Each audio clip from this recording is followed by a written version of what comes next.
এবার বলেন আল্লাহ। আল্লাহর সাথে সাথে বলে বান্দা। একটু জোরে বলি ফাইন্নী করিব।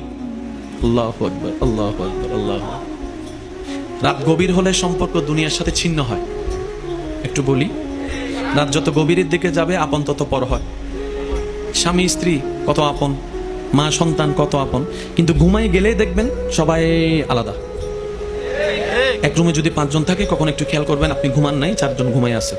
আপনি 4 জনের দিকে তাকালে বুঝতে পারবেন আপনি মানুষের ভিতর থেকেও একা।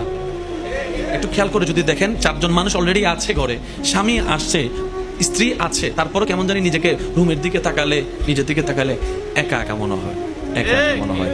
এটার কারণ কি জানেন? রব্বুল আলামিন বুঝাতে চায়, বান্দা 1000 মানুষের সাথে থাকলেও তুই একা যদি আমি তোর সাথে না থাকি, আমি তোর সাথে না থাকি, আর আমি রব যদি তোর সাথে থাকি, তাহলে সবাই তোকে জঙ্গলে ফেলে দিল।